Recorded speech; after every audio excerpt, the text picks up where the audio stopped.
Bismillahirrahmanirrahim. Assalamualaikum warahmatullahi wabarakatuh.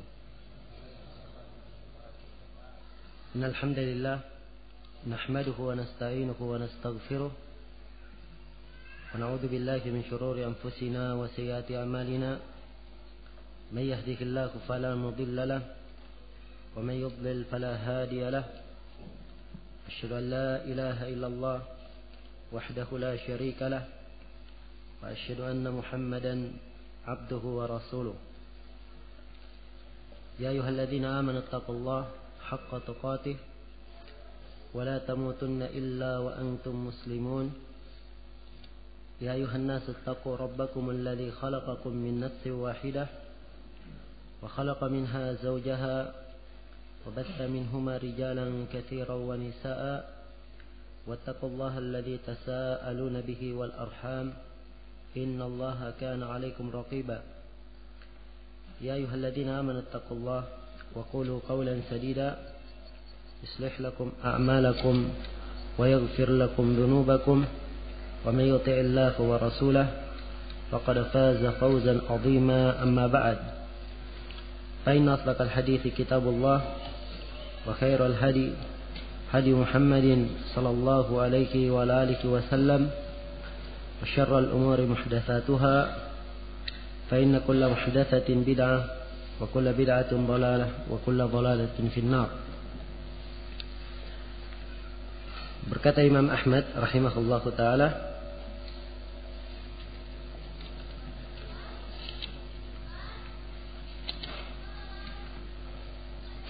wal imanu bil mizan yaumal qiyamati kama jaa.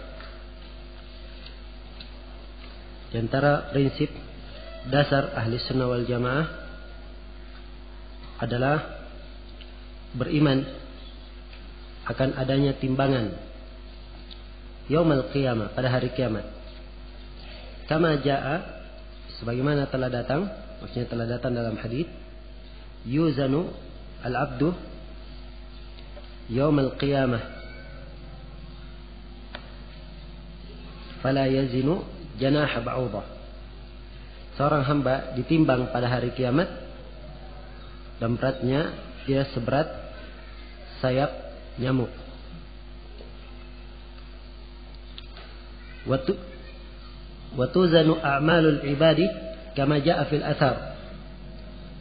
Dan amalan-amalan hamba juga ditimbang sebagaimana datang di dalam al-athar, datang dalam hadis. Nah, wal imanu bihi, dan beriman dengan timbangan tersebut, wat tasdiqu bih, dan membenarkannya, wal i'radu amman radda dzalika wa tarku mujadalatihi, dan berpaling dari siapa yang menolak hal tersebut dan meninggalkan perdebatan di dalamnya. Nah, ini termasuk prinsip dari prinsip-prinsip dasar dalam akidah ahli sunnah wal jamaah, yaitu meyakini tentang adanya al-mizan pada hari kiamat, adanya timbangan pada hari kiamat. Iya, banyak dalil yang menunjukkan tentang hal tersebut. Di antaranya Allah Subhanahu wa taala berfirman, wal waznu yawma idzinil haqq. Al wazn, timbangan pada hari itu adalah sesuatu yang hak. Faman saqulat mawazinuhu, siapa yang berat timbangannya, sampai akhir ayat. Nah, dan juga Allah Subhanahu wa taala berfirman, wa nadha'ul mawazinal qista liyaumil qiyamah. Dan kami meletakkan timbangan keadilan pada hari kiamat. Fala tudlamu nafsun syai'a, maka tidak satu jiwa pun yang dizalimi. Wa in kana mithqala habbatin min khardal, walaupun amalannya hanya sebesar habbah, bijian dari khardal, bijian yang kecil, ataina biha, kami datangkan bijian itu, amalan itu, wa kafa bina hasibin, dan cukuplah kami sebagai yang menghisab. Juga di dalam surah Al-Mu'minun Allah Subhanahu wa taala berfirman, faman thaqulat mawazinuhu faulaika humul muflihun wa man khaffat mawazinuhu faulaika alladziina khasiru anfusahum. Ya, siapa yang berat timbangannya, maka mereka itulah orang-orang yang beruntung. Dan siapa yang ringan timbangannya, maka mereka inilah orang-orang yang merugikan dirinya sendiri. Maka ahli sunnah wal jamaah menetapkan tentang adanya timbangan pada hari kiamat. Dan ini sebagai bantahan terhadap orang-orang Mu'tazilah yang mengatakan bahwa timbangan itu tidak ada hakikatnya. Yang dimaksud dengan timbangan dalam ayat-ayat yaitu keadilan, bukan timbangan sebenarnya. Dan ini adalah pekerjaan orang-orang yang senang menggunakan akal, mendahulukan akalnya di atas nas, sebagaimana yang telah kita uraikan. Yang benarnya diisbat, ditetapkan tentang adanya timbangan pada hari kiamat, sebagaimana Allah dan Rasulnya menetapkan. Kita imani tentang adanya timbangan tersebut, sebagaimana ditetapkan di dalam Al-Quran dan Sunnah, dan tidak boleh berpaling darinya, ya, tidak boleh menolaknya. Dan oleh Imam Ahmad diperintah supaya meninggalkan, jangan berdebat tentang masalah ini. Baik. Di sini kalau kita lihat ucapan Imam Ahmad rahimahullahu taala, wal imanu bil mizani, dan beriman dengan timbangan. Al mizan itu timbangan satu, lafaz mufrad. Ya. Sebagian ayat tadi saya baca dengan lafaz al mawazin. Al mawazin lafaz jama', bermakna timbangan-timbangan.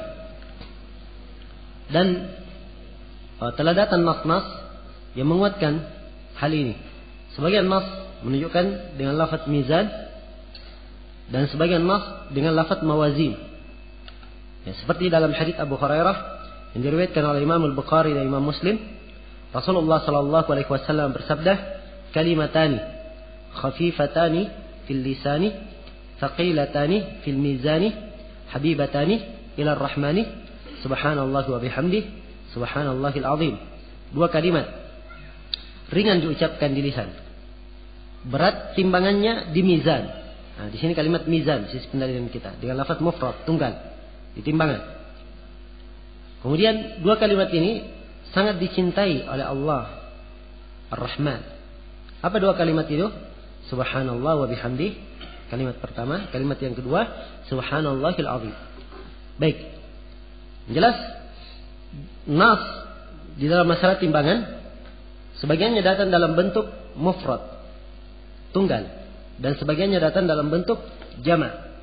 Nah, dibangun di atas adanya dua nas ini, para ulama berbeda pendapat. Apakah timbangan pada hari kiamat cuma satu, atau ada beberapa timbangan pada hari kiamat? Iya.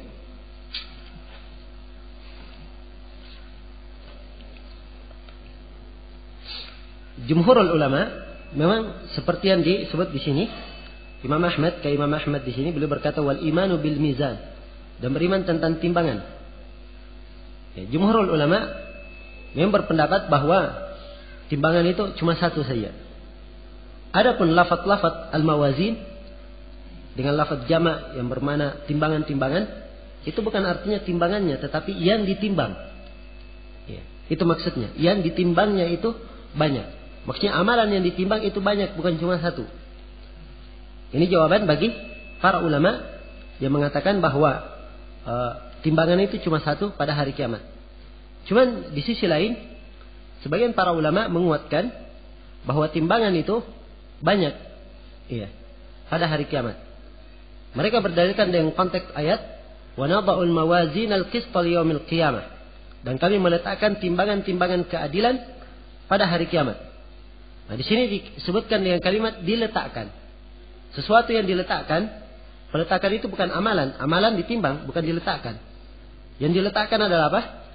Timbangan. Jadi kalau dikatakan mawazin bermakna amalan-amalannya ditimbang, bukan timbangannya, tidak boleh disifatkan, atau tentunya tidak akan disebut dengan lafaz diletakkan. Kemudian disebut dengan kalimat di belakangnya al-qista, keadilan. Ya, keadilan itu bukan pada amalan, tetapi timbangannya adil, timbangannya bagus, ya kan begitu. Nah, baik. Jadi ini diantara pendapat para ulama tentang masalah timbangan. Yang dikuatkan oleh Syekh Saleh bin Abdul Aziz Al-Syekh bahwa yang zahir bahwa timbangan itu bukan cuma satu. Banyak timbangan. Dan zahirnya juga Syekh Ibnu Utsaimin, seingat saya, cenderung menguatkan itu. Iya. Ala kulli hal, ini uraian pendapat para ulama di dalam masalah apakah timbangan itu cuma satu atau banyak timbangan pada hari kiamat. Iya. Kemudian di sini Imam Ahmad mengisyaratkan suatu hadis, yaitu hadis yang dengan lafadznya di dalam riwayat Al-Bukhari dan Muslim, Rasulullah sallallahu alaihi wasallam bersabda, dan bisa lihat di halaman 63 haditsnya, di ta'liq nomor 1 dari hadits Abu Hurairah, innahu la ya'ti ar-rajulul 'azim as-samin yawm al-qiyamah la yazinu inda Allahi janaha ba'udah. Kata Rasulullah, sungguhnya akan datang seorang yang besar, gemuk, yawm al-qiyamah, pada hari kiamat. Sudah besar, gemuk, datang pada hari kiamat. La yazinu inda Allah, tidaklah ia ditimbang, atau timbangannya tidaklah senilai janaha ba'udah, sayap lalat, atau sayap nyamuk. Ya. Kemudian beliau katakan, ikra'u, dan bacalah ayat, fala nuqimu lahum yaumal qiyamati wazna. Kami tidak menegakkan untuk mereka pada hari kiamat timbangan. Iya. Baik.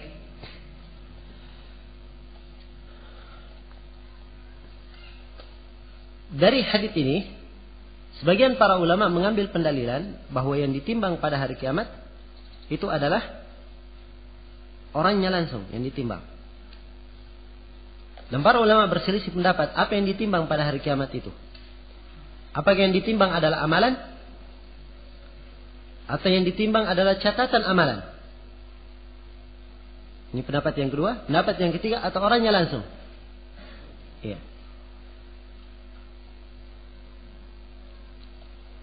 Kalau kita melihat di dalam kebanyakan hadits, memang kebanyakan hadits menunjukkan, dan kebanyakan nas ayat menunjukkan bahwa yang ditimbang adalah amalan.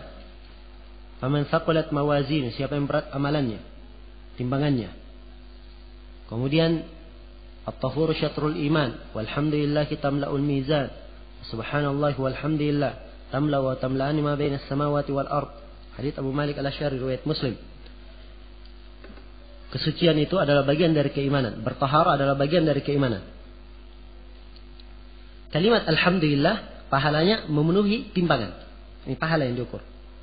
Pahalanya memenuhi timbangan. Dan kalimat subhanallah dan alhamdulillah, pahalanya dua kalimat ini, atau salah satu dari dua kalimat ini, pahalanya memenuhi antara langit dan bumi. Nah, dari dalil ini dan dalil-dalil yang semisal dengannya, dan ini yang paling banyak memang di dalam nas-nas masalah timbangan, bahwa yang ditimbang itu adalah amalan. Yang ditimbang adalah amalan.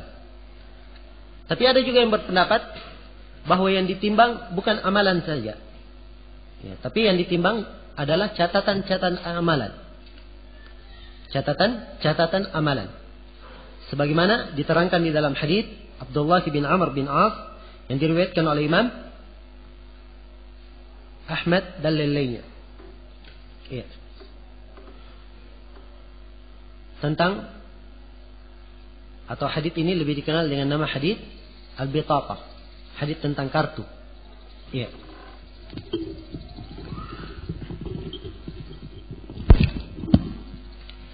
Hadits tentang kartu ini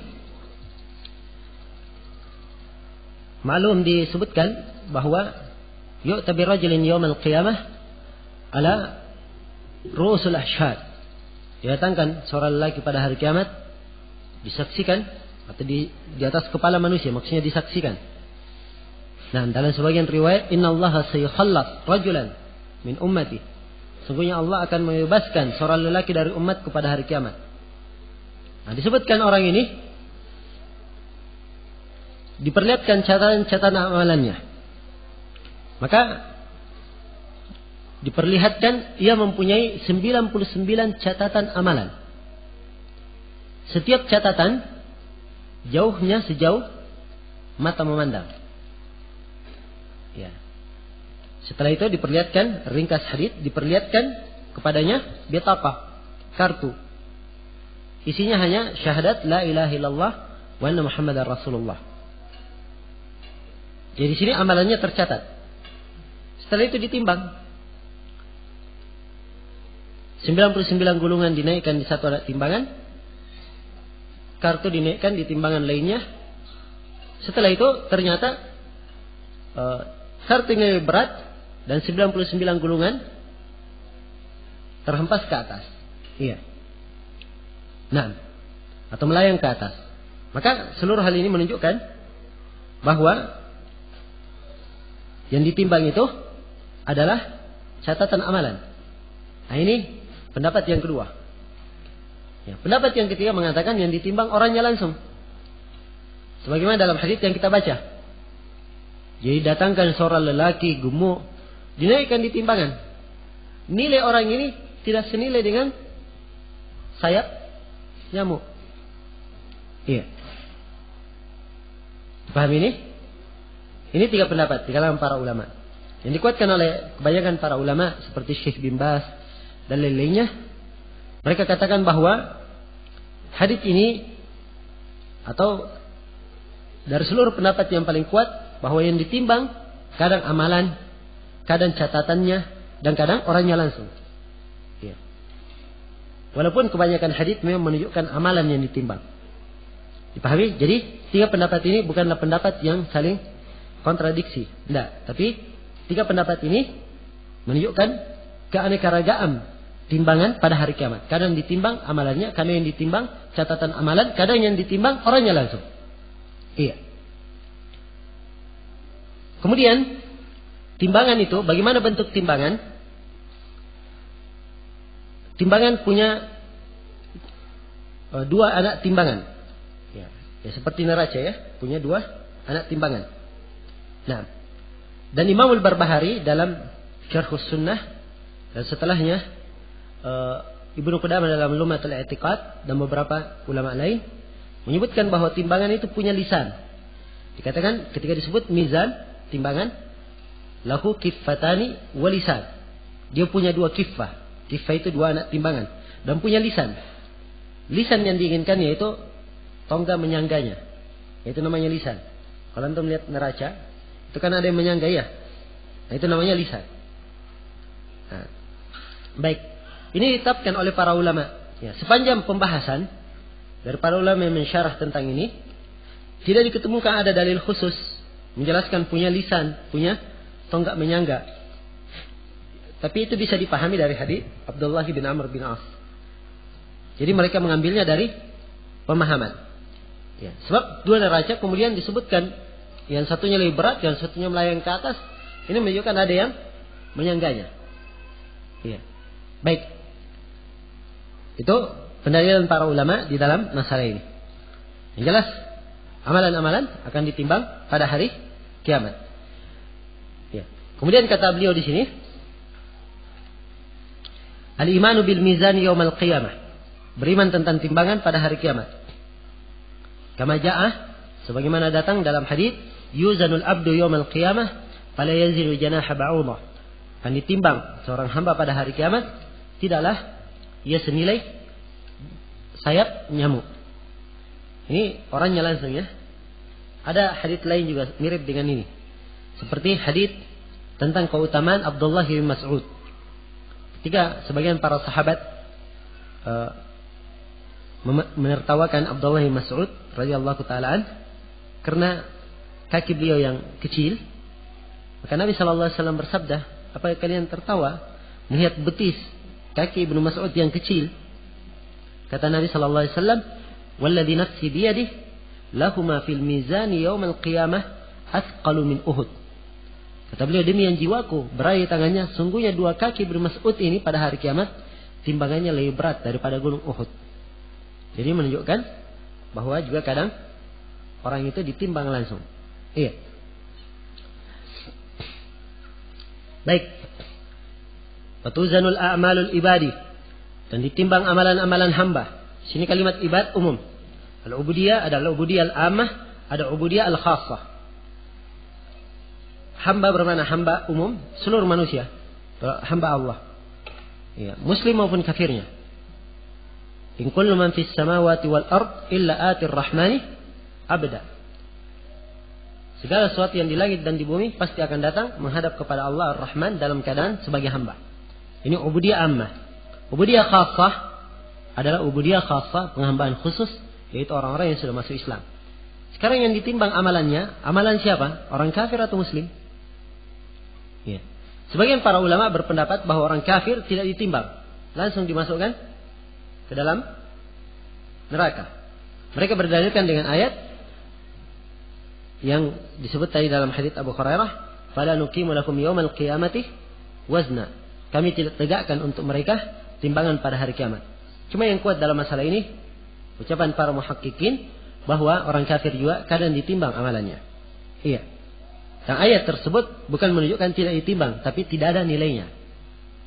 Tidak mempunyai nilai. Baik, wallahu taala alam. Baik. Selesai sudah pembahasan tentang masalah timbangan.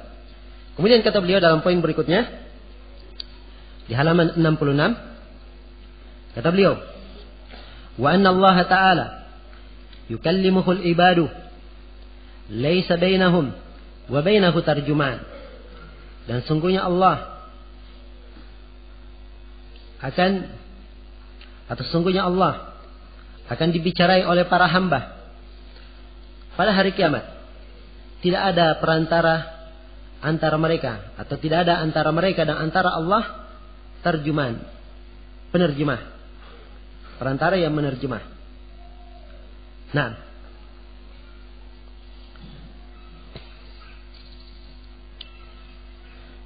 di sini Imam Ahmad mentakbir hadis dengan hamba yang berbicara kepada Allah.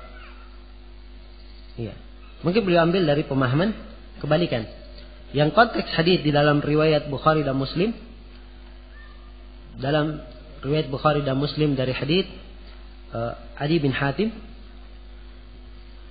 Rasulullah sallallahu alaihi wa alihi wasallam bersabda, "Ma minkum min ahadin illa sayukallimuhu ar-rahmanu laisa bainahu wa bainahu tarjuman." Antum di bawah di ta'liq nomor 6 cuma ditulis riwayat Bukhari saja. Itu salah ya. Riwayat Bukhari dan Muslim. Dalam takhrijnya banyak kan? Cuma disebut Bukhari saja. Ini hadits riwayat Bukhari dan Muslim. Imam Muslim juga meriwayatkannya. Baik. Jadi, ma minkum min ahadin, tidak seorang pun di antara kalian illa kecuali Allah akan berbicara kepadanya yaumul qiyamah, pada hari kiamat.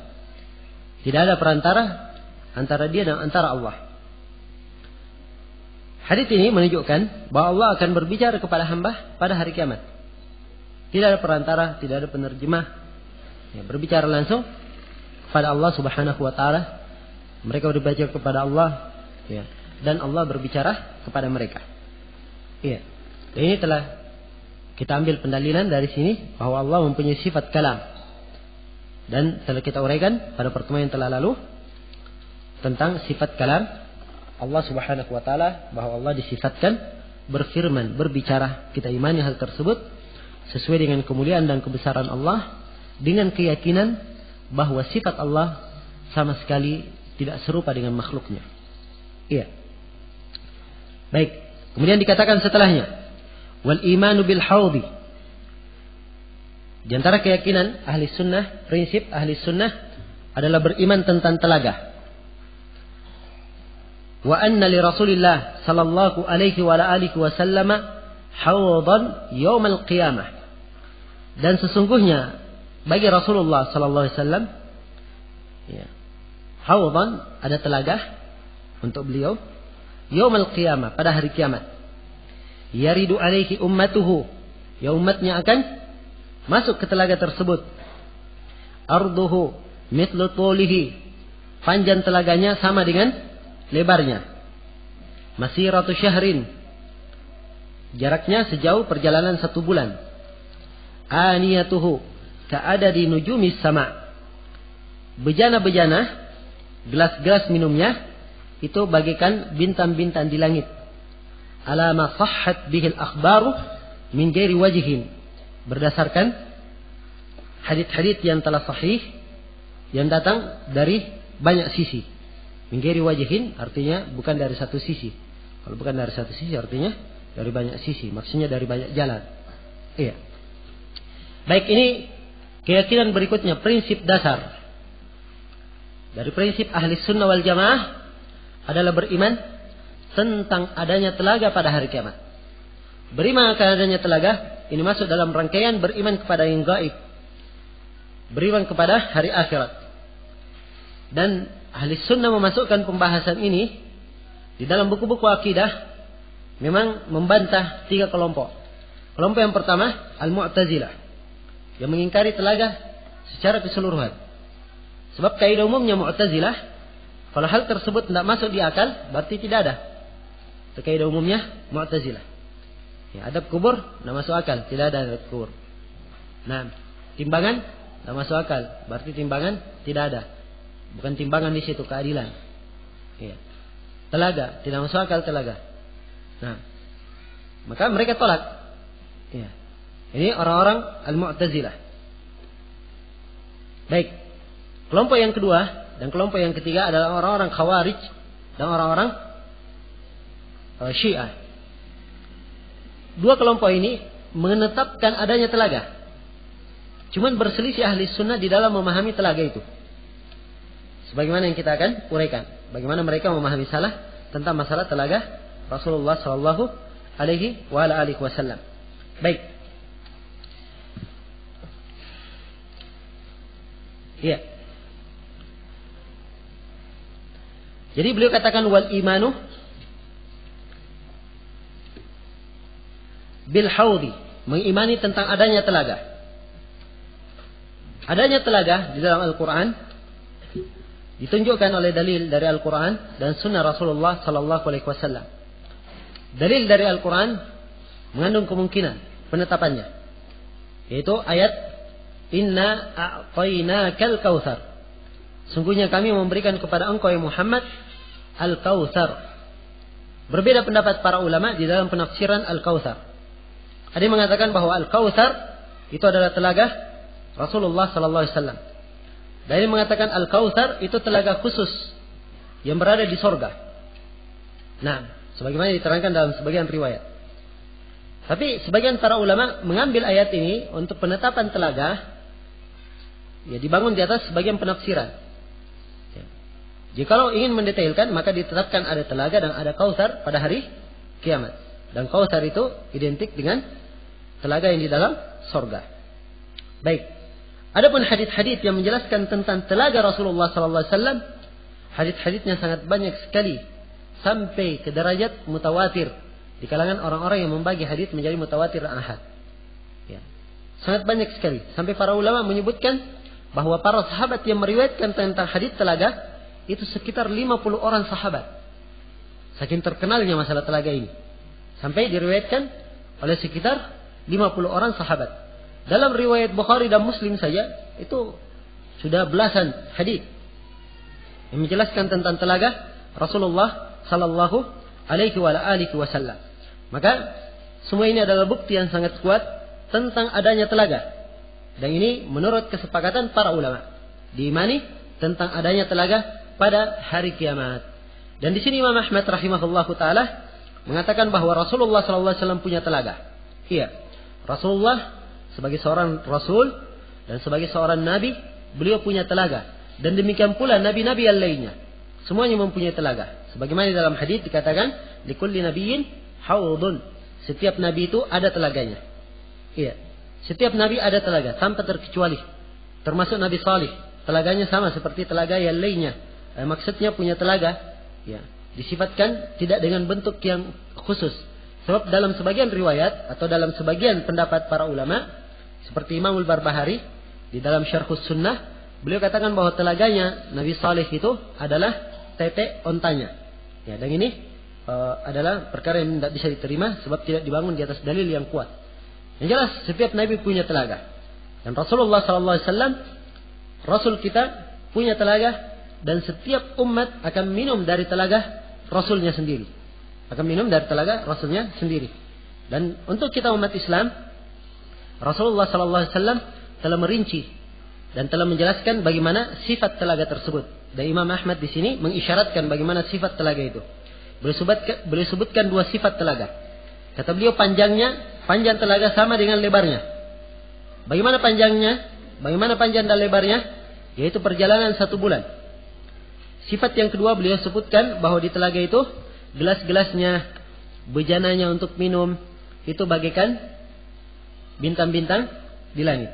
Iya. Baik. Ini penjelasan tentang bagaimana sifat telaga itu. Dari sisi luasnya, ada beberapa riwayat memang menjelaskan tentang telaga. Ya. Ada yang mengatakan perjalanan 1 bulan. Jadi kalau panjang dan lebarnya sama, iya, itu betul di dalam hadits ada. Dalam hadits riwayat Bukhari dan Muslim ada. Nah, kalau jarak perjalanan, dalam sebagian riwayat dikatakan panjangnya perjalanan 1 bulan. Sebagian riwayat yang lain mengatakan panjangnya dari kota Madinah sampai Baitul Maqdis.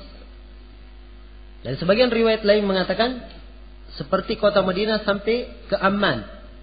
Ya, Amman sekarang di Yordania. Ya. Dan sebagian yang lain mengatakan dari Madinah sampai ke Son'a. Dari Madinah sampai ke Son'a. Son'a adalah ibu kota negeri Yaman. Dan ada yang mengatakan dari Ailah sampai ke Son'a. Ini dalam beberapa riwayat. Sebenarnya riwayat-riwayat ini pendekatannya hakikatnya bisa kembali kepada sesuatu yang sama. Sebab perjalanan 1 bulan itu berbeda perjalanan, iya kan? Anggaplah berjalan bersama-sama. Ya. Ada 2 orang melakukan perjalanan dengan arah yang berbeda 1 bulan. Yang satunya lebih cepat, yang satunya lambat. Berbeda jaraknya, kan begitu? Iya. Maka jarak 1 bulan itu bukan ukuran pasti. Nah, kalau didekatkan dengan pendekatan yang lain, misalnya antara kota ini dan kota itu, nah juga bukan ukuran yang pasti. Tapi perkiraannya seperti itu. Telaga Rasulullah. Berarti sangat luas sekali. Ya. Perjalanan dan telaga beliau sangat luas sekali. Baik. Kemudian telaga beliau di mana letaknya? Telaga beliau di atas bumi. Iya. Telaga beliau di atas bumi. Bumi yang mana? Hah? Bumi sekarang? Hadits kan menyebut sifatnya antara Son'a dan ini. Ya. Bumi yang telah diganti. Sebab setelah kiamat langit dan bumi kembali diganti. Yauma tubaddalul ardu ghairal ardi was samawat. Hari tatkala kami mengganti bumi selain dari bumi yang ada, demikian pula langit diganti selain dari langit yang ada. Baik. Demikian pensifatan telaga ini dari sisi luasnya. Kemudian dari sisi luasnya telah kita sebutkan dan dari sisi tempatnya di mana. Sekarang bagaimana air telaga itu sifatnya? Disebutkan bahwa air telaga itu asyaddu bayadan minal laban. Lebih putih daripada susu. Lebih manis daripada madu. Raihatu ka raihatil misk. Baunya seperti bau misk. Wangian yang sangat harum sekali. Kemudian dikatakan putihnya itu lebih putih daripada perak. Ya. Dan disebutkan di dalam banyak riwayat, siapa yang minum dari telaga tersebut tidak akan haus selama-lamanya. Nah, dari telaga ini mengalir 2 pancuran, 2 mizaban, 2 pancuran mengalir dari sorga. Itu pensifatan telaga Rasulullah SAW. Dan di sini Imam Ahmad menyebut isyarat suatu riwayat, aniyatuhu ka'adadi nujumis sama. Bejananya seperti banyaknya bintang-bintang di langit.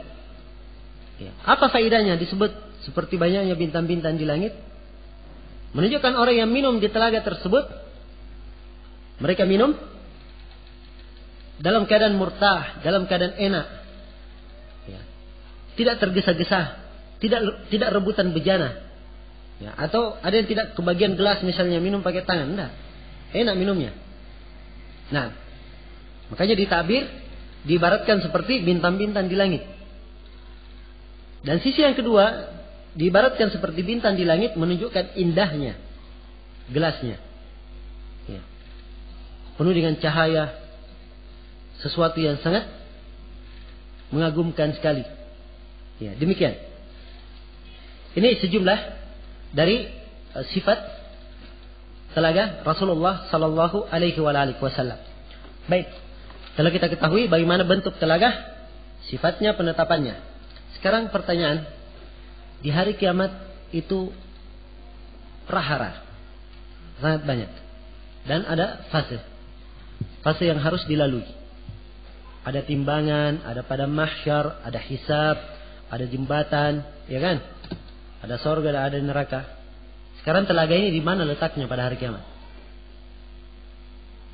Para ulama berbeda pendapat. Apakah telaga itu sebelum timbangan? Apakah telaga itu sebelum jembatan atau setelah jembatan? Ya, akan datang nanti ya as-sirat. Kalau saya nggak salah datang nanti tentang masalah jembatan. Kita akan uraikan. Diperselisihkan oleh para ulama. Telaga ini sebelum jembatan atau setelahnya? Ada yang mengatakan setelah jembatan. Dan ada yang mengatakan sebelumnya. Dan yang kuat dalam masalah ini adalah pendapat yang mengatakan bahwa telaga adalah sebelum jembatan. Sebab jembatan itu tidak ada yang melewatinya kecuali orang-orang yang sudah tersaring. Sebagaimana akan diterangkan. Ya. Jembatannya terbuat dari jembatannya lebih tipis dari rambut, lebih tajam dari pedang, sangat licin. Di tengahnya ada jangkar-jangkar atau duri-duri kayak jangkar besar, menyambar-nyambar. Tidak ada yang menyelamatkan kecuali amalannya. Ya. Yang tidak bisa lewat di bawahnya adalah neraka jahanam. Itu jembatannya. Dia tersaring. Padahal di dalam hadits-hadits tentang telaga disebutkan ada orang-orang yang diusir dari telaga Rasulullah. Dan dikatakan bahwa mereka murtad. Dan sebagiannya dikatakan berbuat bid'ah. Dipahami ini? Kalau begitu, maka tidak pantas kalau dikatakan bahwa telaga itu sebelum atau setelah jembatan. Ya, sebab setelah jembatan ini tersaring sudah. Kan begitu? Kalau memang dia terletak setelah jembatan, maka yang minum hanya orang yang beriman saja. Dan buktinya dalam hadits-hadits seperti itu. Kalau begitu kita bisa mengambil suatu kesimpulan yang kuat bahwa telaga Rasulullah letaknya sebelum jembatan. Baik. Kalau dia sebelum jembatan, diperselisihkan lagi oleh para ulama. Dia setelah timbangan atau sebelum timbangan? Dua pendapat di kalangan para ulama. Dan yang kuat dalam masalah ini bahwa telaga itu sebelum timbangan. Tepatnya di padang mahsyar telaga itu. Ya, sebagaimana yang telah kita sebutkan, bagaimana padang mahsyar yang sangat mengerikan, penantian manusia seharinya seperti menanti 50.000 tahun. Apa? Nah, seperti penantian 50.000 tahun. Maka pada saat itu manusia butuh untuk minum dari telaga Rasulullah sallallahu alaihi wasallam. Dan disitulah letak Allah Subhanahu wa taala memuliakan hamba-hamba yang beriman. Ya. Di pada mahsyar tatkala Allah di pada mahsyar tatkala Allah menghisap manusia, kemudian memberikan lembaran-lembaran amalannya. Ini penantian dan penantian. Iya. Menunggu hisap saja sudah penantian. Dihisapnya sudah penantian. Bayangkan orang kaya saja masuk surga dikatakan oleh Nabi 500 tahun sebelum orang miskin masuk surga. Iya.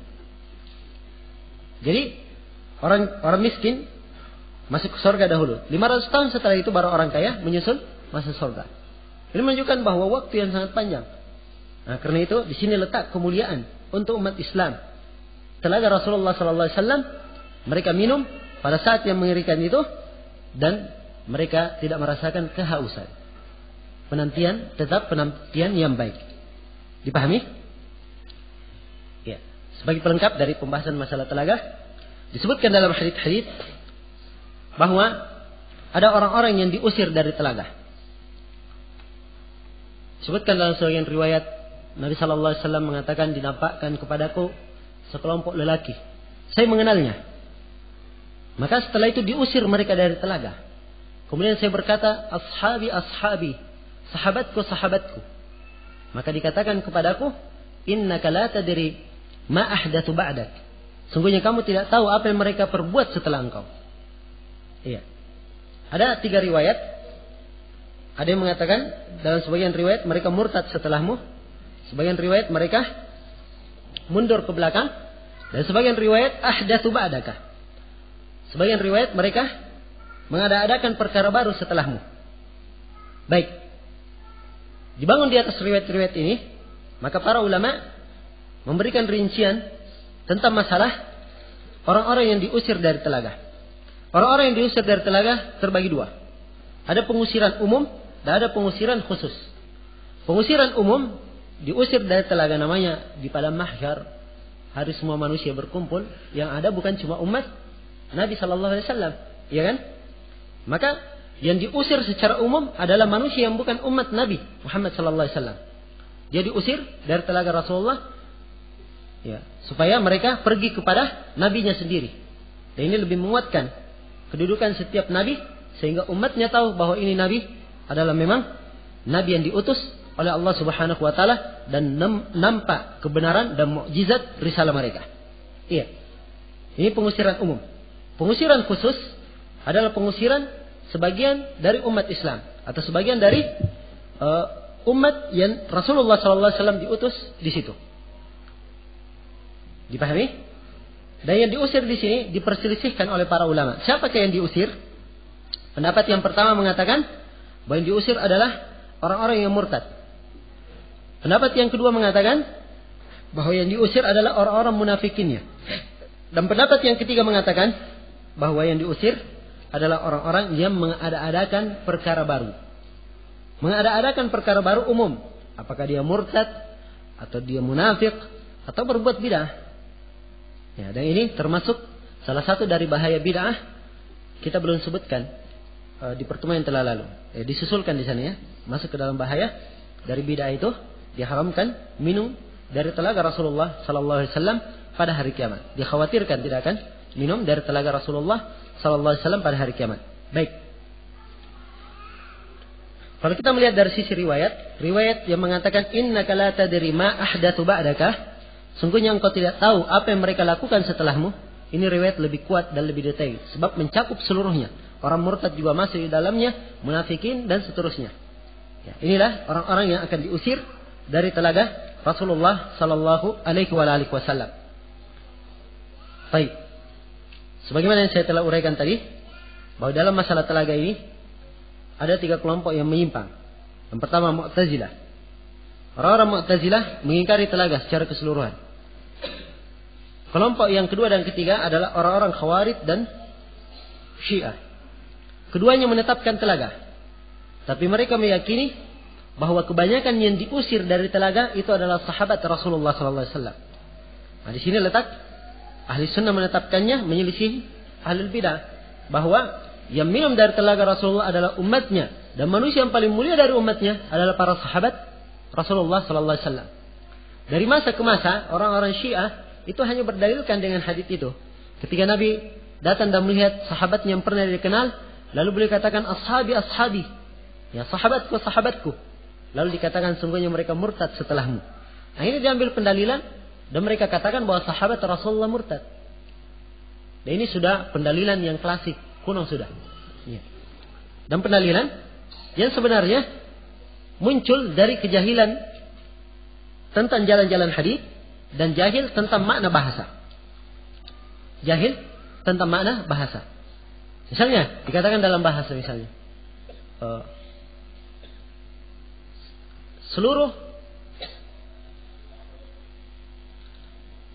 anggaplah misalnya seluruh Bani Tamim ini qabilah. Ya. Seluruh Bani Tamim hadir. Qabilah namanya qabilah, satu masyarakat dia. Banyak orang. Seluruh Bani Tamim hadir. Kecuali kaum dari mereka. Ya. Kaum dari mereka berarti sekelompok dari mereka sedikit. Kan begitu. Ini penggunaan bahasa. Dan di dalam sebagian riwayat dikatakan yurfa ilayya rijalun, ditampakkan kepadaku beberapa orang lelaki. Saya mengenalnya.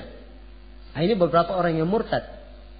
Ya, sebagaimana dalam kisah yang ma'ruf ketika Nabi meninggal, ada sebagian memang yang murtad. Ya. Tapi ini sedikit. Mereka ini sedikit. Dan yang sedikit ini tidak terhitung. Iya. Nah, tidak terhitung. Karena itu tidak boleh dijadikan sebagai hukum umum untuk mencercah para sahabat Rasulullah Sallallahu Alaihi Wasallam. Andai kata yang diinginkan para sahabat semuanya murtad, sudah tidak ada lagi sahabat yang meriwayatkan hadits ini. Kan begitu? Hadits ini diriwayatkan oleh 50 orang sahabat. Ya, andai kata memang yang dipahami ashabi mereka yang meriwayatkan, tentunya yang meriwayatkan tidak akan mau menyebutkan. Ya. Tapi tidak ada dari para sahabat yang memahami seperti itu. Ya. Disampaikan haditsnya dan mereka pahami itu adalah orang-orang sedikit yang murtad, memang asalnya ya, kadang dari kalangan munafikin, ya, dan kadang dari orang-orang yang tidak kuat agamanya, belum kuat pondasinya, akhirnya setelah itu dia murtad.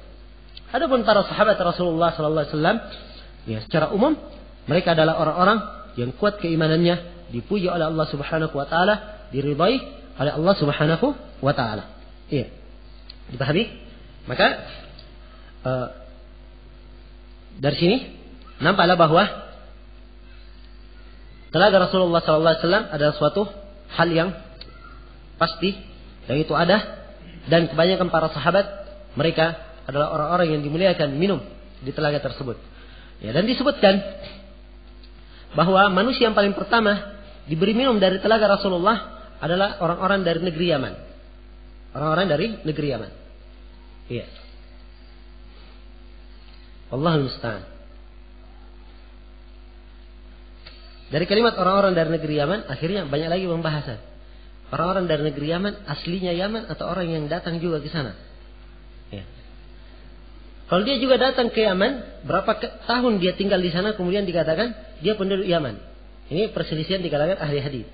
Jadi mengatakan dia dikatakan penduduk kota itu kalau dia pernah 4 tahun misalnya. Ada yang mengatakan kalau dia pernah sekian. Nah, ya. Yang jelas mudah-mudahan orang yang pernah ke sana digolongkan sebagai ahlul Yaman. Iya. Itu harapan. Iya. Dan boleh berharap. Kan begitu? Baik. Kemudian dari uraian kita berkaitan dengan masalah telaga di sini, harus diketahui bahwa masalah telaga ini adalah masalah yang sangat agung. Orang-orang yang ingin minum dari telaga Rasulullah Sallallahu Alaihi Wasallam hendaknya menjalani sebab-sebab yang dengan sebab-sebab itu dia bisa minum dari telaga Rasulullah Sallallahu Alaihi Wasallam. Di antara sebab-sebab yang menyebabkan dia bisa minum dari telaga Rasulullah, yang pertama, jangan membuat perkara baru dalam agama. Iya. Jangan membuat bid'ah dalam agama. Yang pertama, sebagaimana telah disebutkan dalam hadits-hadits yang telah kita uraikan. Kemudian yang kedua, sebab yang kedua, kalau ingin minum dari telaga, maka jangan sampai dia punya kedengkian dan kebencian terhadap para sahabat Rasulullah Sallallahu Alaihi Wasallam. Ya, sebab mereka adalah manusia yang paling banyak minum di telaga tersebut. Iya. Dan Nabi Sallallahu Alaihi Wasallam bersabda, Al-mar'u ma'aman ahabbah. Seorang itu bersama orang yang dicintai. Kalau dicinta cinta kepada para sahabat, dia akan ikut bersama para sahabat pada hari kiamat. Iya. Demikian. Kemudian di antara sebab seorang itu minum dari telaga, jangan membuat kedustaan terhadap Allah Subhanahu wa taala. Dan sebab yang keempat, ya hendaknya ia meninggalkan dosa-dosa besar dan jangan kontinu melaksanakannya. Apabila ia melakukan sesuatu maka hendaknya dia kembali. Ya, kita katakan masuk di dalamnya sebab konteks hadits kelihatannya mencakupnya. Sebab Nabi berkata, "Innaka la tadri ma ahdatsu ba'daka." Kamu tidak tahu apa yang mereka lakukan setelah kamu. Apa yang mereka ada-adakan setelah kamu. Yang mereka ada-adakan kadang bentuknya bid'ah, kadang bentuknya dosa dan seterusnya. Ya. Dan semua ini anjuran yang sangat kuat supaya seorang itu komitmen di atas Al-Quran dan Sunnah sesuai dengan jalan para ulama as-salaf. Mudah-mudahan Allah Subhanahu wa taala memuliakan kita semua untuk minum dari telaganya yang penuh dengan kenikmatan, dan mudah-mudahan Allah Subhanahu wa taala melindungi kita semua. Mudah-mudahan kita tidak tergolong ke dalam orang-orang yang diusir dari telaganya. Baik. Kita lihat masalah berikutnya. Berkata Imam Ahmad rahimahullahu taala, Kata beliau, wal imanu bi'adzabil qabr. Dan di antara prinsip ahli sunnah, prinsip sunnah lazimah yang harus dipegang oleh setiap muslim. Kapan dia tinggalkan, maka dia tidak terhitung ahli sunnah. Adalah al-imanu bi'adzabi al-qabr. Beriman tentang siksaan kubur. Kata beliau, wa anna hadhil ummata tuftanu fi kuburiha. Dan sesungguhnya umat ini akan diuji di kuburnya. Wa tus'al, dan akan ditanya anil imani wal islami, tentang iman dan tentang Islam. Man rabbuhu wa man rabbuhu, dan siapa Rabbnya. Wa man nabiyuhu, dan siapa nabinya.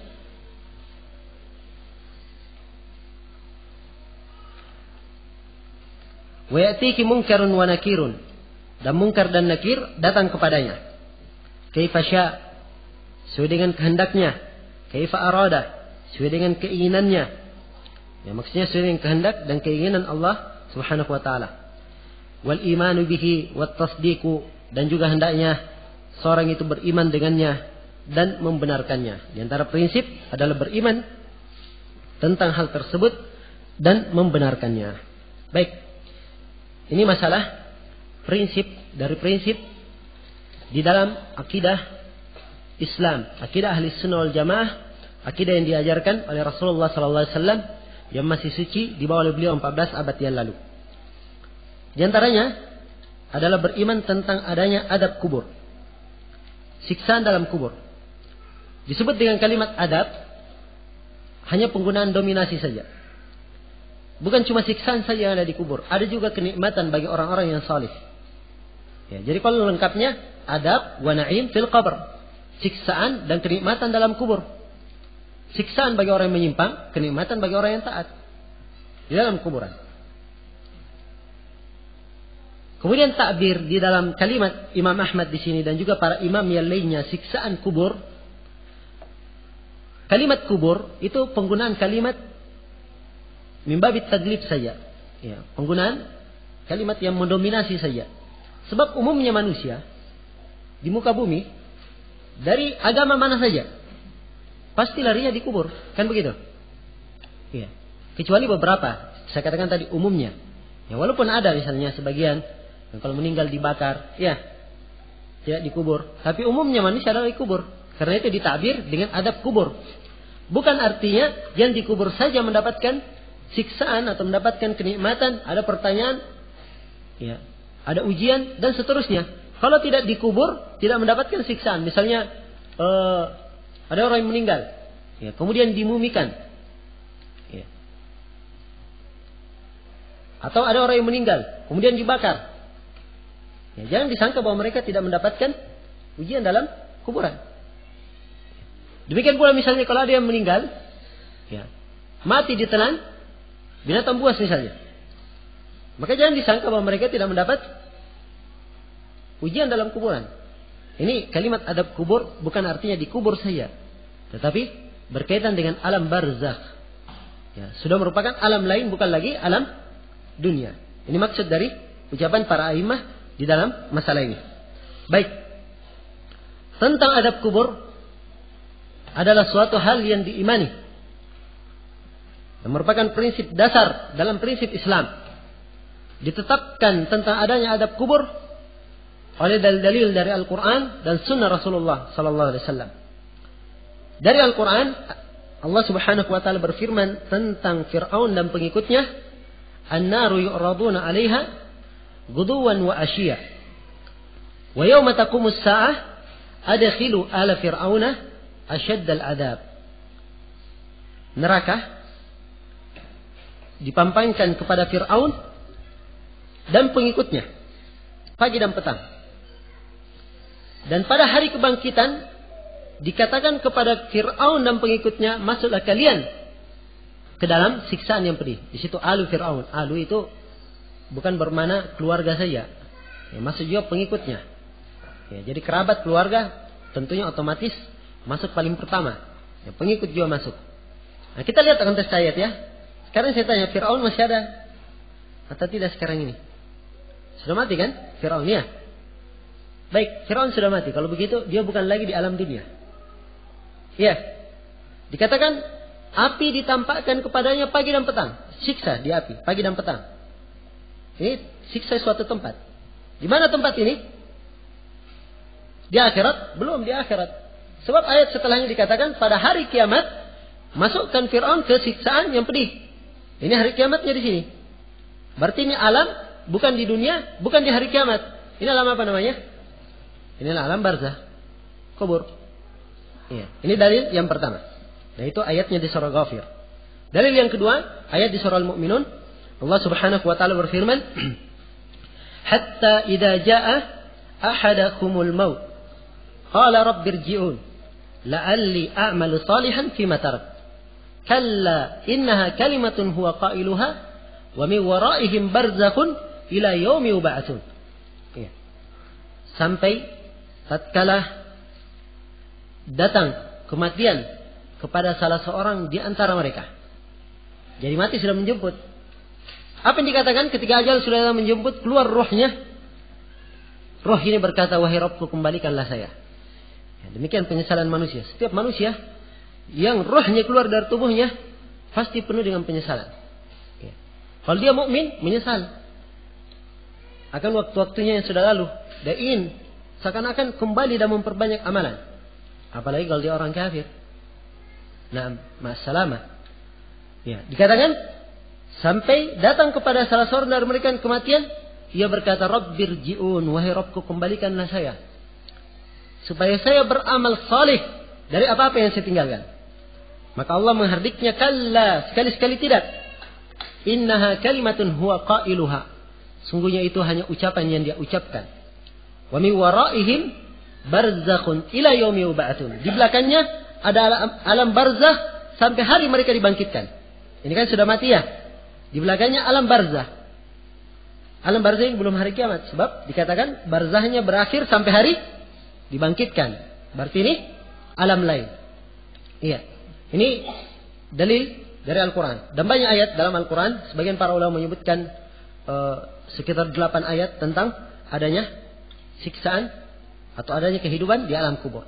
Adapun dari hadis Rasulullah sallallahu alaihi wasallam, maka hadisnya mutawatir, menunjukkan tentang adanya siksaan kubur. Dan di sini letak kejahilan orang-orang Mu'tazilah yang sampai hari ini masih mempunyai pewaris. Ya, dan benar kata para ulama, likulli qaumin waris. Setiap kaum itu ada pewarisnya. Ada juga yang menolak dan membantah dan mengingkari adanya siksaan kubur. Katanya hadits-hadits tentang siksaan kubur itu hadits ahad. Ya, hadits ahad tidak dipakai dalam masalah akidah. Ya, ini ucapan orang-orang yang jahil dan tidak mempunyai ilmu tentang agama. Tentang siksaan kubur, kehidupan dalam kubur, bukan cuma hadits yang menunjukkan ayat Al-Quran. Ya. Kemudian haditsnya bukan hadits ahad, tapi hadits mutawatir yang menunjukkannya. Karena itu yang mengatakannya, yang mengatakan dan menolak, ya, siksaan kubur tidak ada dan berhujjah, itu adalah hanya sekedar hadits ahad, maka ini adalah jahil murakkab. Ya. Jahil pangkat 2. Sebagaimana yang telah kita uraikan. Baik.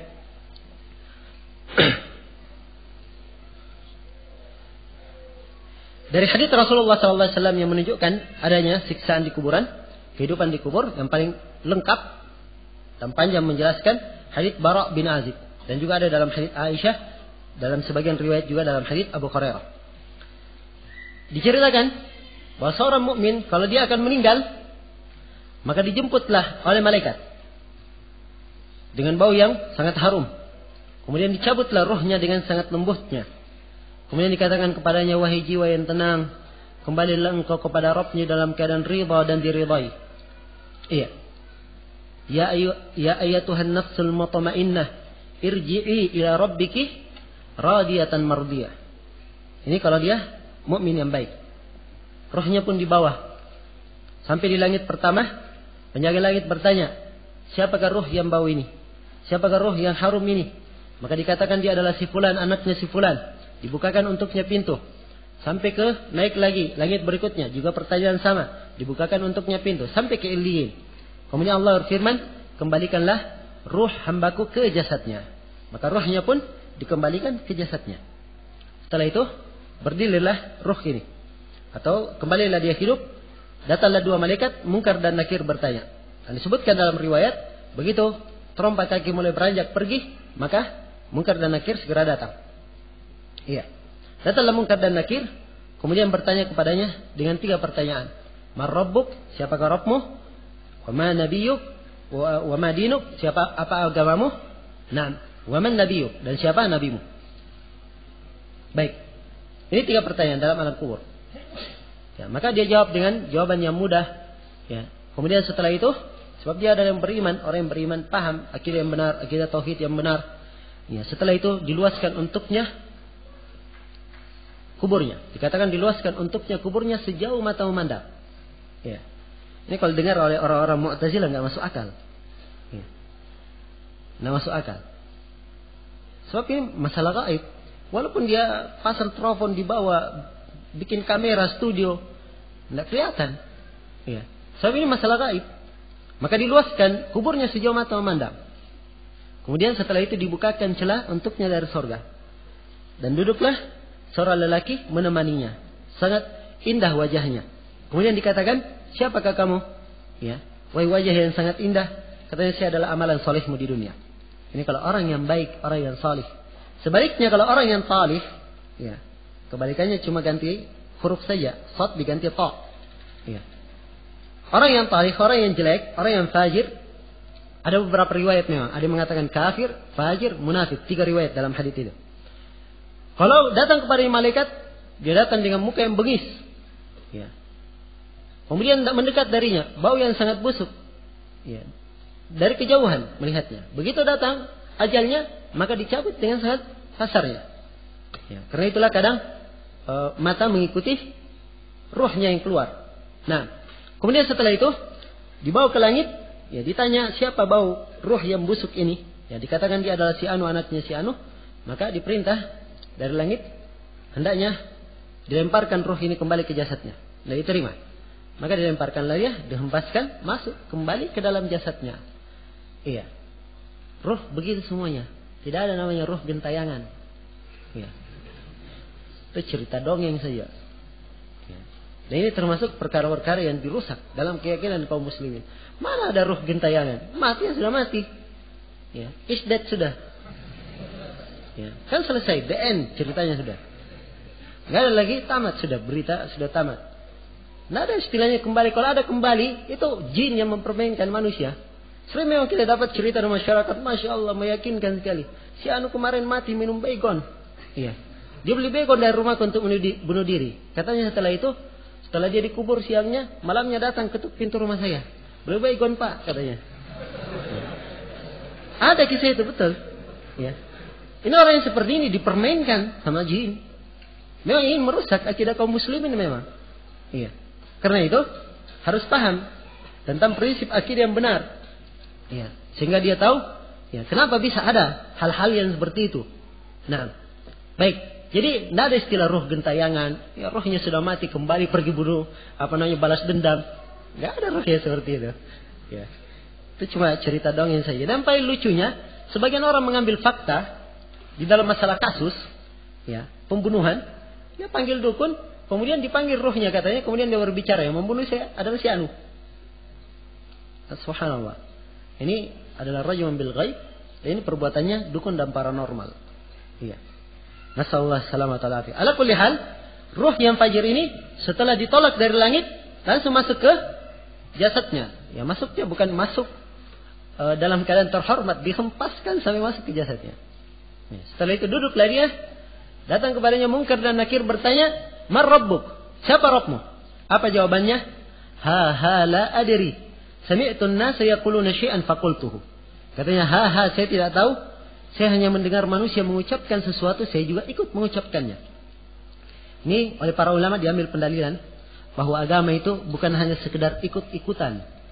Mungkin kalau pertanyaan siapa Rabbmu, siapa Tuhanmu, siapa nabimu, apa agamamu, pertanyaan dari TK. Iya. Tapi di alam kubur bisa nggak dia menjawab? Nah, ini kaitannya dengan masalah keyakinan. Iya. Sejauh mana dia berilmu tentang Allah? Sejauh mana dia berilmu, siapa nabinya, sejauh mana dia memahami agamanya. Ini yang menguatkan dia di dalam menjawab pertanyaan para malaikat. Karena itu orang ini ketika ditanya dia hanya berkata la adri, saya nggak tahu.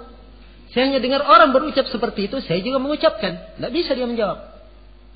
Nah, karena itu para ulama dari masa ke masa senantiasa menanamkan 3 pokok ini dan memperkenalkan kepada generasi mudanya, kepada keturunannya 3 dasar penting dalam agama, 3 landasan pokok dalam agama.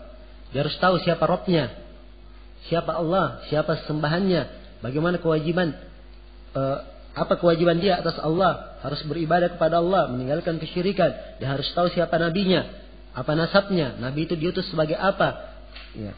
Kewajiban kita terhadap nabi apa, ya. Dari perkara agama ada rukun Islam, ada rukun iman, ada perkara-perkara yang wajib dikerjakan, ada perkara yang sunnah, dan seterusnya. Harus tahu. Ya. Dan tidak diharuskan pada seluruh kaum muslimin menjadi ulama, enggak memang. Ya. Tidak diharuskan setiap orang harus paham dalil dari A sampai Z-nya. Tidak ada pengharusan. Tapi dia mengangkat atau mengambil ilmu dari hal-hal yang bisa mengangkat kewajibannya. Atau bahasan-bahasan tertentu terangkat kewajiban. Ya. Kalau dia tidak tahu siapa yang harus dia sembah saja, wah ini belum terangkat kewajibannya. Ya. Masih biasa ke kuburan. Masih bermohon kepada selain Allah, tawassul kepada selain Allah. Ini orang belum paham agama. Belum terangkat kewajibannya. Lihat orang ini. Ditanya di dalam kubur, "Man rabbuk?" Siapa Rabbmu? Dia tahu, pernah dengar itu, tapi karena dia tidak meyakininya, kurang keyakinannya, maka jawabannya la adri. Saya hanya mendengar manusia berucap seperti itu, saya juga mengucapkan. Maka apa yang dia dapat? Kata Nabi sallallahu alaihi wasallam, tiap kali dia tidak menjawab, maka dipukul dia dengan mitraqah, dengan palu, dengan gadah. Kata Nabi, andai kata mitraqah ini dipukulkan ke gunung Uhud, akan hancur gunung Uhud berkeping-keping. Ya.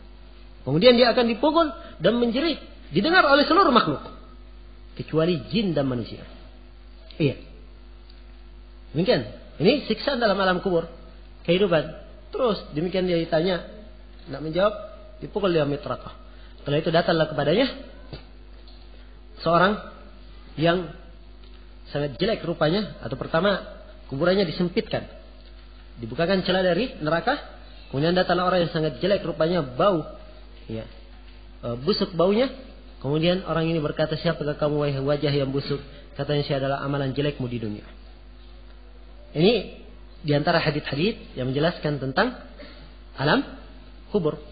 Maka kita imani hal tersebut sebagaimana prinsip dasar dalam akidah ahli sunnah wal jamaah, dalam akidah Islam yang benar.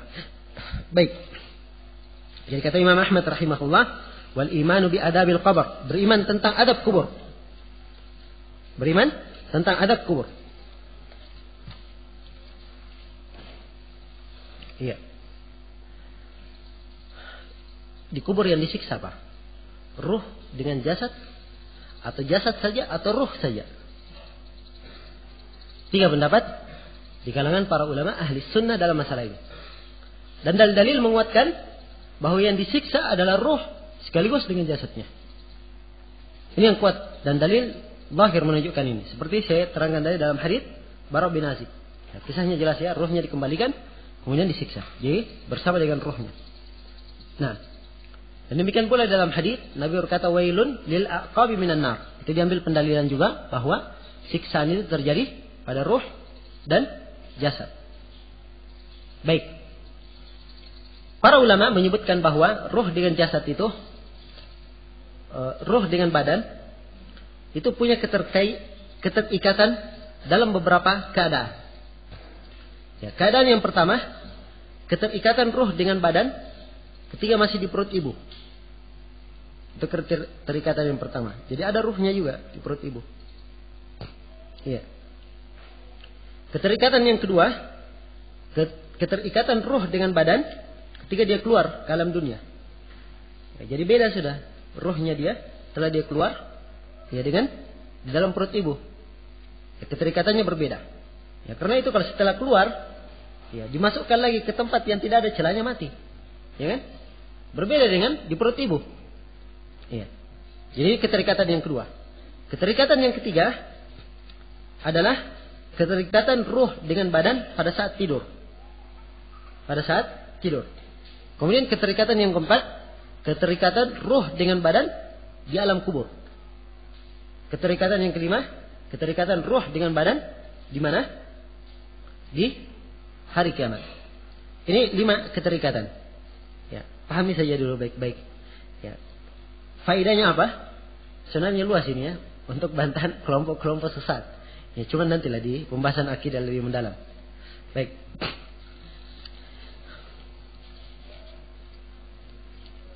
Dikatakan di sini oleh Imam Ahmad rahimahullahu taala, ya.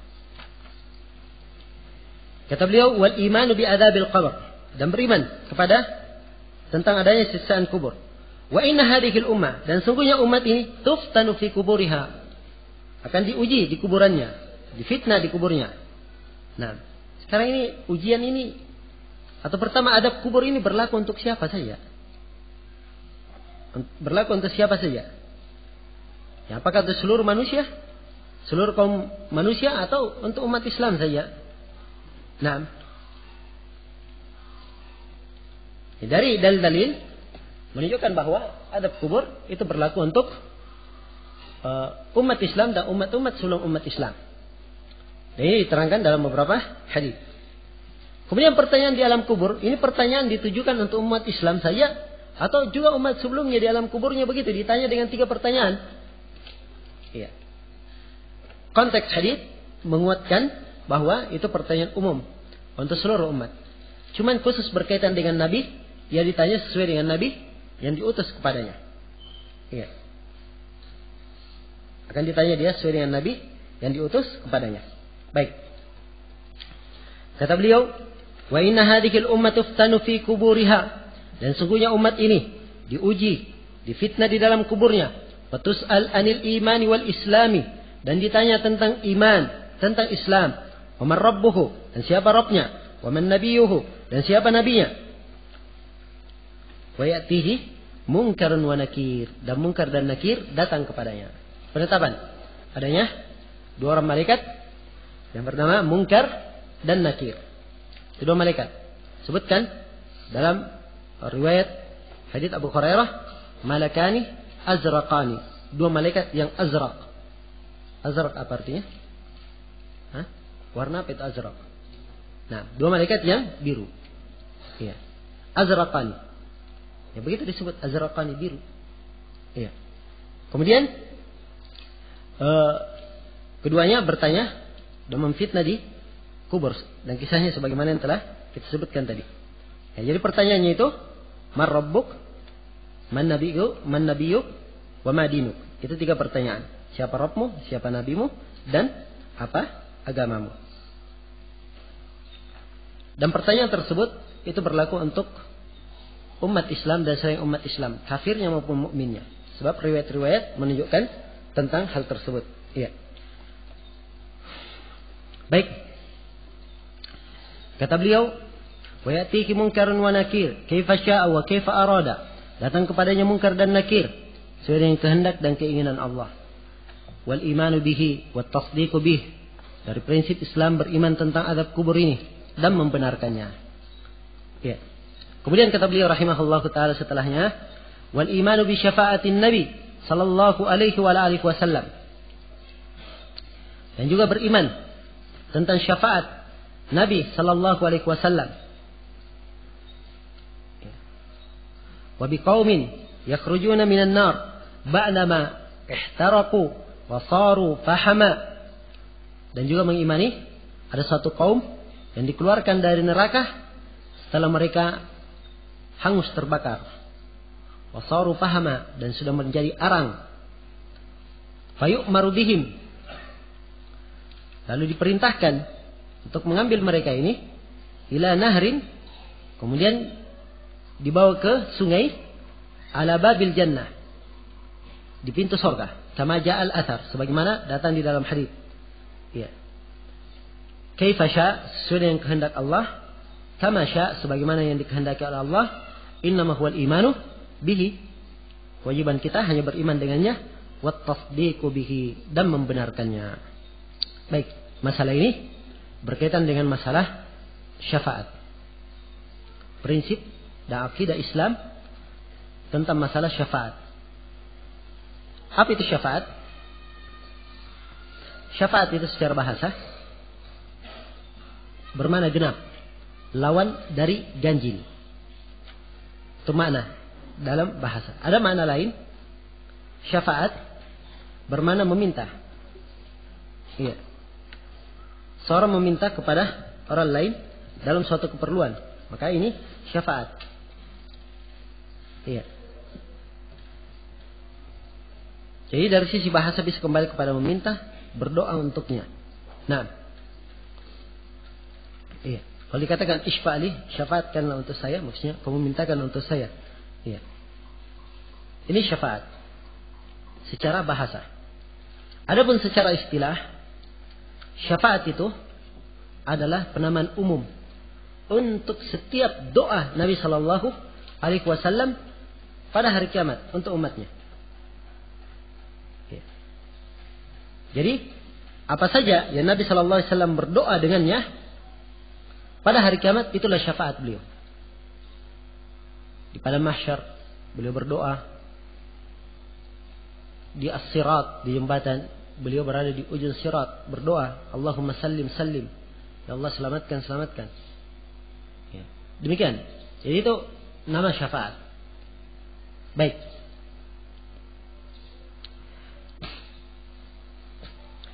Syafaat yang diinginkan di sini dibahas, itu adalah syafaat Rasulullah SAW di akhirat. Iya. Ada pun syafaat beliau di dunia itu banyak. Cuman syafaat itu hanya berlaku ketika Nabi masih hidup. Beliau mendoakan untuk sebagian sahabat, memberi syafaat untuk sebagian sahabat, diinginkan untuknya dan seterusnya. Iya. Nah,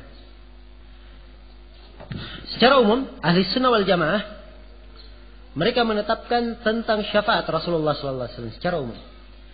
Dan syafaat-syafaat Nabi itu banyak bentuknya. Ada yang diperselisihkan dengan ahlul bid'ah dan ada yang ditetapkan. Iya. Jadi banyak bentuk syafaatnya. Baik, untuk merinci dan menguraikan supaya lebih jelas, kita akan uraikan bentuk-bentuk syafaat Rasulullah sallallahu alaihi wasallam. Iya. Syafaat Rasulullah sallallahu alaihi wasallam ada 7 bentuk. Nah, dan sebagiannya menghitung 8. Ya, tidak ada masalah mau hitung 8, hitung 7, gampang saja. Yang jelas hakikatnya sama. Ya. Yang menghitung 7, salah satu poinnya bisa dibagi 2. Nah, itulah yang dihitung oleh ulama yang menghitungnya 8. Kita akan rinci. Syafaat yang paling pertama dikenal dengan nama syafaatul udma, syafaat yang paling agung, syafaat yang paling besar. Apa itu syafaatul udma? Yaitu syafaat Rasulullah sallallahu alaihi wa ala alihi wasallam di al-mauqif. Apa itu al-mauqif? Arasatul qiyamah. Apa itu arasatul qiyamah? Sama al-mauqif ya, arasatul qiyamah. Ya, antum kenalnya pada mahsyar saja. Khair. Jadi syafaat Rasulullah di pada mahsyar. Ya. Bagaimana syafaatnya? Ketika manusia menunggu waktu penungguan yang sangat panjang sekali. Satu harinya 50.000 tahun. Iya. Mereka dalam keadaan kesulitan, dalam keadaan panas, menunggu hisab. Ini belum hisab ini. Masih menunggu. Iya. Maka dalam keadaan seperti ini, manusia pun pergi pada para nabi. Maka ada yang datang kepada Nabi Adam alaihi salam, lalu berkata, wahai Adam, engkau adalah ayah kami. Tidakkah kamu melihat apa yang kami alami sekarang? Berilah syafaat untuk kami. Ya. Nabi Adam berkata, ya, bahwa pada hari ini Allah telah murka dengan kemurkaan yang sangat dahsyat, yang sangat besar. Tidak pernah murka sebelumnya seperti itu. Dan saya punya dosa. Saya dikeluarkan dari neraka. Saya dikeluarkan dari sorga. Sebutkan dosanya. Kata Nabi Adam, nafsi, nafsi. Hari ini hanya saya pikirkan diriku, diriku. Pergilah kalian kepada Nabi Nuh. Dia adalah awal para rasul. Maka pergilah mereka kepada Nabi Nuh. Nabi Nuh juga jawabannya sama. Iya. Kemudian setelah itu mereka disuruh pergi ke Nabi Isa atau Nabi Musa. Yang jelas datang ke Nabi Isa, juga datang ke Nabi Musa, datang ke Nabi Ibrahim, dan akhirnya kepada Nabi Muhammad sallallahu alaihi wasallam. Maka Nabi sallallahu alaihi wasallam bersabda, "Ana laha. Saya memiliki syafaat ini. Saya memiliki syafaat ini." Kata Nabi sallallahu alaihi wasallam, maka saya pun berdiri. Kemudian saya bersungkur di bawah arsy Allah Subhanahu wa taala. Saya memuji Allah dengan puji-pujian, ya, keagungan dan kebesaran yang pada hari ini saya belum pandai untuk mengucapkannya. Ya, belum bisa mengucapkannya pada hari ini. Nah, dibukakan untuk beliau puji-pujian. Maka setelah Rasulullah sallallahu alaihi wasallam yang memuji Allah dengan puji-pujian tersebut, maka Allah berfirman, "Ya Muhammad, irfa' ra'sak wasal tu'ta washfa' tushaffa'." Wahai Muhammad, angkatlah kepalamu, mintalah engkau akan diberi, dan berilah syafaat, niscaya engkau akan disyafaati. Ya, beri syafaat atau mintalah syafaat, kamu akan diberikan syafaat. Maka disitulah beliau meminta supaya hisab dipersegera. Nah, ini syafaat Nabi. Syafaatul uzma namanya. Beliau meminta supaya hisab dipersegera. Maka hisab pun mulailah dihisab manusia. Dipahami ya? Ini yang dikenal dengan nama asy-syafaatul uzma. Dan ini kekhususan untuk Rasulullah sallallahu alaihi wasallam. Beliau dikatakan wa'titu syafa'ah, saya diberi syafaat, yaitu syafaat al-uzma. Baik. Kemudian syafaat beliau jenis yang kedua, syafaat beliau untuk pelaku dosa besar. Iya. Syafaat beliau untuk pelaku dosa besar. Ada dua dalil yang menunjukkan adanya syafaat ini. Dalil umum dan dalil khusus. Dalil umum adalah hadits as'adun nasi bi syafaati yaumil qiyamah man qala la ilaha illallah khalisan min qalbihi aw min nafsihi. Siapa yang,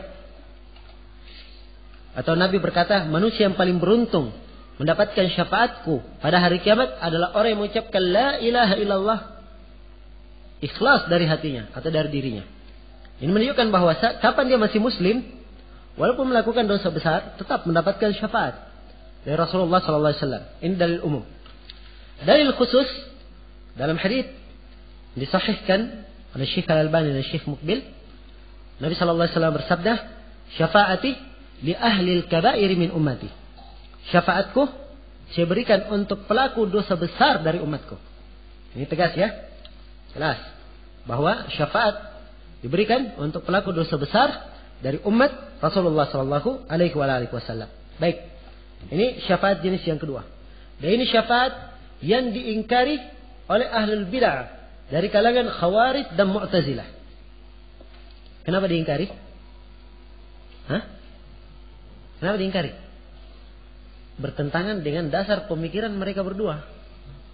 Orang-orang Khawarij mengkafirkan pelaku dosa besar, ya kan? Karena itu, tatkala dikatakan oleh ahli sunnah pelaku dosa besar dapat syafaat, langsung mereka tolak, sebab asalnya mereka pelaku dosa besar kafir, kekal dalam neraka, tidak mungkin dapat syafaat. Ya. Demikian pula Al-Mu'tazilah. Pelaku dosa besar di mana menurut Al-Mu'tazilah? Fi manzilatin baina manzilataini. Di suatu tempat antara dua tempat. Ya.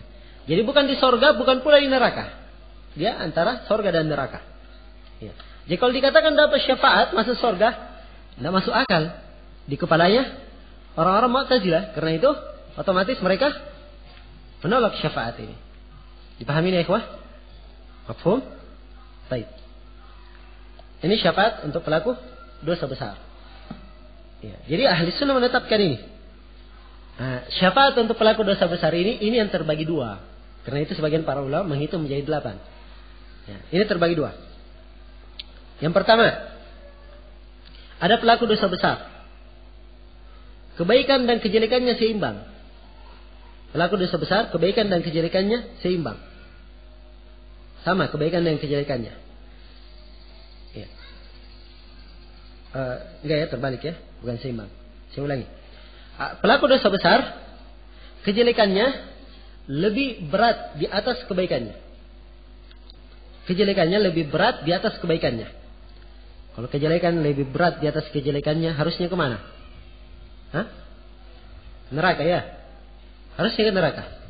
Dengan syafaat Nabi, dia dimasukkan ke dalam surga. Baik, ini jenis yang pertama dari syafaat kepada pelaku dosa besar.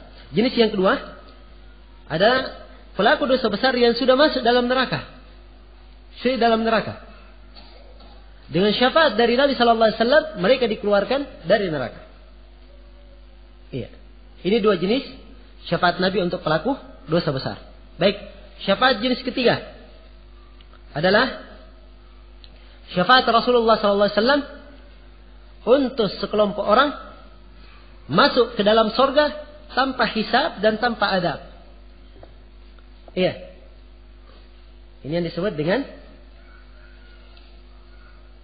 di antara mereka ketika Nabi tampakkan umat dikatakan bahwa dari umatnya sab'una alfan yadkhuluna al-jannata bighairi hisabin wala iqab.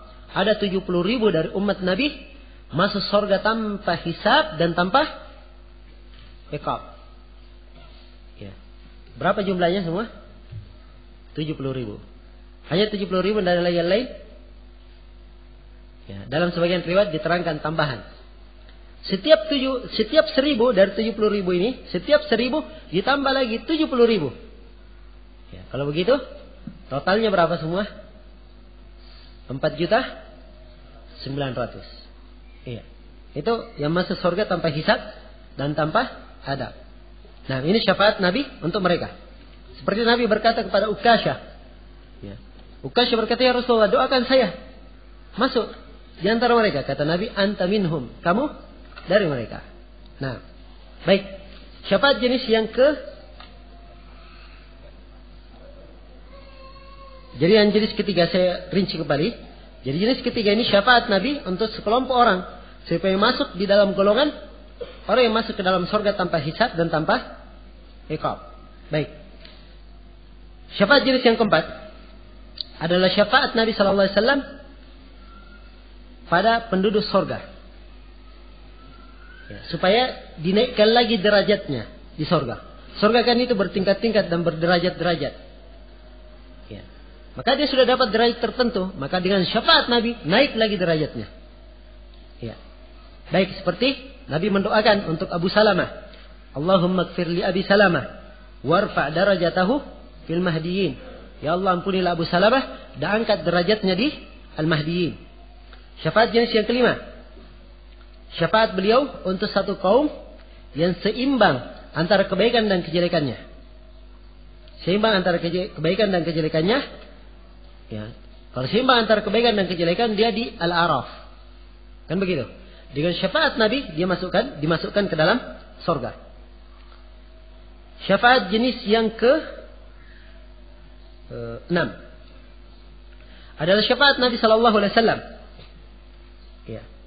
Untuk masuk kepada penduduk surga supaya masuk ke dalam surga. Ya. Jadi Nabi berada di mana? Di jembatan. Jembatan itu jalan menuju ke surga sudah. Seberang jembatan surga. Nabi berdiri di situ. Yang beri syafaat, Allahumma sallim sallim. Ya. Nah, kemudian setelah sampai di seberang, Nabi beri syafaat supaya dibukakan, dimasukkan ke dalam surga. Syafaat jenis yang ke-7. Ini syafaat Nabi Sallallahu Alaihi Wasallam untuk pamannya Abu Talib. Khusus disebut oleh para ulama. Ya, Abu Talib kafir, kekal dalam neraka. Tapi dengan syafaat Nabi, ia diangkat sampai mendapatkan neraka yang paling atas, siksaan yang paling ringan. Iya. Apa itu siksaannya paling ringan? Terompa dipanaskan, kakinya belum lagi masuk, kepalanya sudah mendidih. Ini siksaan yang paling ringan. Dan dia sendiri menyangka adalah manusia yang paling berat siksaannya sudah. Nas'alullah as-salamata wal afiyah. Ini yang paling ringan, yang di atasnya kira-kira bagaimana? Nah, Baik. Kemudian yang memberi syafaat pada hari kiamat, ya selesai ya, sudah. Jenis-jenis syafaat Rasulullah. Yang memberi syafaat pada hari kiamat itu bukan cuma Nabi Muhammad SAW saja. Para nabi juga memberi syafaat, para nabi. Ya, tapi syafaatul udma itu memang khusus. Kalau syafaatul udma itu khusus untuk nabi saja. Tapi nabi yang lain juga memberi syafaat. Ya. Juga para malaikat memberi syafaat. Orang-orang yang beriman, orang-orang yang salih juga memberi syafaat. Ya, diterangkan dalam sebagian riwayat. Kemudian perlu diketahui bahwa syafaat itu tidak akan bermanfaat atau tidak akan dia dapatkan kecuali dengan dua syarat. Syarat yang pertama, ada izin dari Allah bagi orang yang memberi syafaat untuk memberi syafaat. Ada izin dari Allah bagi orang yang meminta syafaat untuk memberi syafaat. Dipahami? Misalnya, Nabi meminta syafaat. Allah izinkan Nabi, baru boleh syafaatnya. Dipahami? Ini yang pertama, harus ada izin dari Allah. Kemudian yang kedua, syarat yang kedua, Allah ridha kepada orang yang disyafaati. Allah ridha kepada orang yang disyafaati. Dan ini mempunyai dalil yang sangat banyak. Di antaranya ayat dalam Al-Quran, surah An-Najm ayat 26. Wa kam min malakin fis samawati wal ard la tughni syafa'atuhum syai'an illa min ba'di an ya'dana Allahu liman yasha'u wa yarda. Dan betapa banyak para malaikat di langit, syafaatnya tidak bermanfaat sama sekali. Jadi katakan syafaatnya tidak bermanfaat kecuali setelah Allah mengizinkan. Syarat pertama, Allah mengizinkan untuk siapa? Liman yasha', bagi siapa yang Allah kehendaki. Wa yarda, dan siapa yang Allah ridai. Nah, jadi ini syafaat Rasulullah atau syafaat yang diizinkan. Ya, syafaat yang diizinkan atau syarat syafaat itu didapatkan, yang pertama mendapat izin dari Allah. Kemudian yang kedua, Allah ridha terhadap orang yang disyafaati. Karena itu kuburiyun, ya, yang mereka minta syafaat kepada para nabi dan para rasul, jangan berharap dapat syafaat. Ya. Sebab itu perbuatan adalah perbuatan yang tidak diridhai oleh Allah, dan Allah tidak ridha kepada orang yang berbuat. Ya. Maka jangan berharap mendapat syafaat. Baik.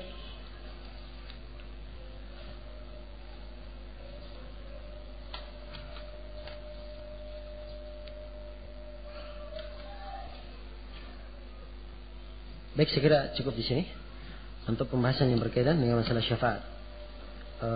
Sedikit lagi berkaitan dengan masalah orang yang dikeluarkan dari neraka. Kita lanjutkan setelah salat asar, insyaallah taala.